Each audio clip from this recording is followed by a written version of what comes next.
Hello guys, welcome in are के classes.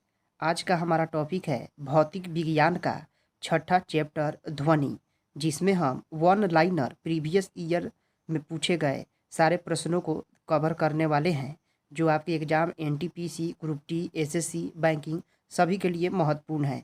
तो चलिए वीडियो को शुरू करते हैं। पहला प्रश्न है, ध्वनि का तारतम्य किस पर निर्भर करता है? आंसर है आवृत्ति पर। अगला प्रश्न है, श्रव्य परिसर में ध्वनि तरंगों की आवृत्ति क्या होती है?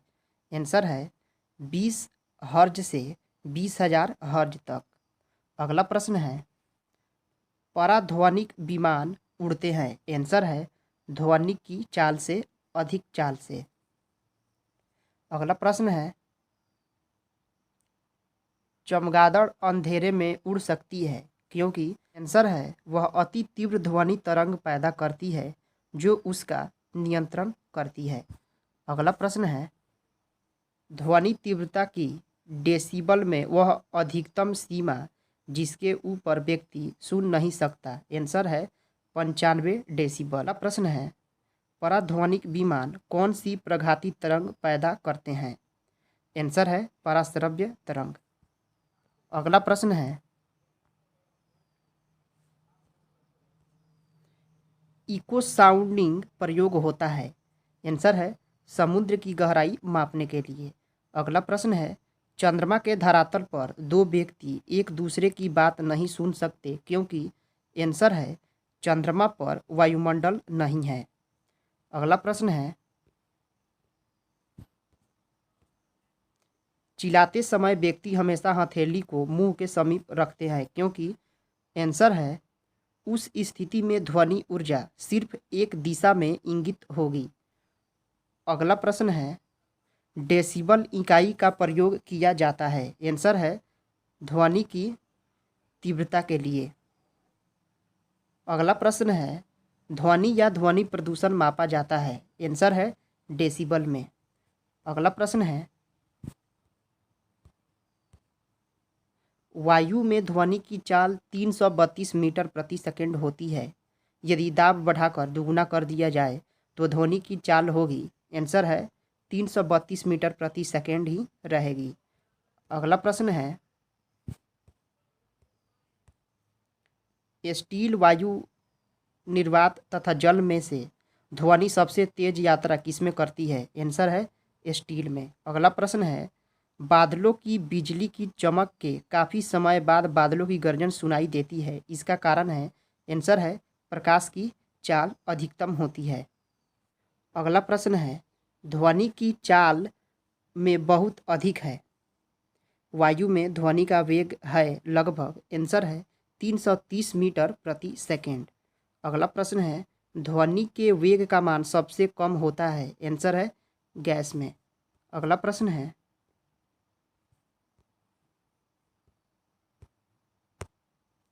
पराश्रव्य तरंगे मनुष्य द्वारा?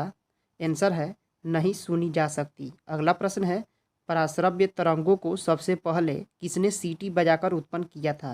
आंसर है गाल्टन ने। अगला प्रश्न है,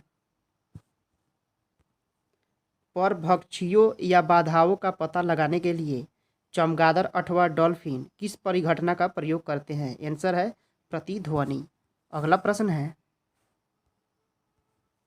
निर्धारण नज़दीक आती रेलगाड़ी की सीटी की आवाज़ बढ़ती जाती है जबकि दूर जाने वाली रेलगाड़ी के लिए यह घटती जाती है। यह घटना उदाहरण है? आंसर है डॉपलर प्रभाव का। अगला प्रश्न है, 100 डेसिबल का शोर स्तर किसके संगत होगा? आंसर है किसी मशीन की दुकान से आने वाला शोरगुल के बराबर। अगला प्रश्न है, किसी तरंग का प्रयोग रात्रि दृष्टि उपकरण में किया जाता है? आंसर है औरत तरंग का। अगला प्रश्न है, ध्वनि तरंगों की प्रकृति होती है? आंसर है अनुदैर्ध्य।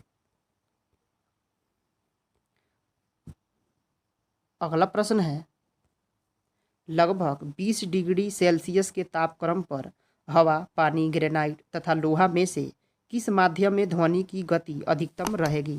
आंसर है लोहा। अगला प्रश्न है, रेडियो का समस्वरण स्टेशन उदाहरण है। आंसर है अनुनाद। अगला प्रश्न है, जब किसी स्थान पर दो लाउड स्पीकर साथ साथ बजते हैं तो किसी स्थान विशेष पर बैठे श्रोता को इनकी ध्वनि नहीं सुनाई देती है, इसका कारण है व्यतिकरण। अगला प्रश्न है, स्पष्ट प्रतिध्वनि सुनने के लिए परावर्तक तल व ध्वनि स्रोत के बीच न्यूनतम दूरी होनी चाहिए। आंसर है 30 मीटर। अगला प्रश्न है, जब सेना पुल को पार करती है तो सैनिकों को कदम से कदम मिलाकर न चलने का निर्देश दिया जाता है, क्योंकि आंसर है पैरों से उत्पन्न ध्वनि के अनुनाद के कारण पुल टूटने का खतरा रहता है। अगला प्रश्न है, हम रेडियो की घुंडी घुमाकर विभिन्न स्टेशनों के कार्यक्रम सुनते हैं, यह संभव है। आंसर है अनुनाद के कारण। अगला प्रश्न है, जब किसी ध्वनि स्रोत की आवृत्ति में होने वाले उतार चढ़ाव को कहते हैं। आंसर है डोपलर प्रभाव। अगला प्रश्न है, डोपलर प्रभाव संबंधित है। आंसर है ध्वनि से। अगला प्रश्न है, पास आती हुई रेलगाड़ी की सीटी की आवृत्ति या तीक्ष्णता बढ़ती जाती है, ऐसा किस घटना के कारण होता है। आंसर है डॉपलर प्रभाव। अगला प्रश्न है, ध्वनि तरंगे किसके कारण प्रतिध्वनि उत्पन्न करती है। आंसर है परावर्तन के। अगला प्रश्न है, स्टेथोस्कोप ध्वनि के किस सिद्धांत पर कार्य करता है। आंसर है बहुल परावर्तन। अगला प्रश्न है, सोनार अधिकांशतः प्रयोग में लाया जाता। आंसर है नौ संचालकों द्वारा। अगला प्रश्न है, एक जेट वायुयान 2 मैक के वेग से हवा में उड़ रहा है। जब ध्वनि का वेग 332 मीटर प्रति सेकेंड है तो वायुयान की चाल कितनी है। आंसर है 664 मीटर प्रति सेकेंड। अगला प्रश्न है, जब एक अगला प्रश्न है, एक जैव पद्धति जिसमें पराश्रव्य ध्वनि का उपयोग किया जाता है। आंसर है सोनोग्राफी।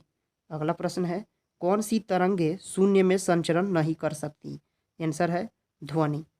अगला प्रश्न है, ध्वनि नहीं गुजर सकती। आंसर है निर्वात से। अगला प्रश्न है, वह उपकरण जो ध्वनि तरंगों की पहचान तथा ऋजु रेखन के लिए प्रयुक्त होता है क्या कहलाता है। आंसर है सोनार। गाइस, ये वीडियो यहीं पे समाप्त होता है। इसके फ्री पीडीएफ के लिए नीचे टेलीग्राम का लिंक दिया गया है, वहाँ से आप डाउनलोड कर सकते हैं। और ये वीडियो आपको कैसा लगा कमेंट करके बताएं, और साथ ही हमारे चैनल को लाइक करें, सब्सक्राइब करें और अपने दोस्तों के साथ शेयर करें। फिर मिलते हैं अगले वीडियो में। Thank you for watching.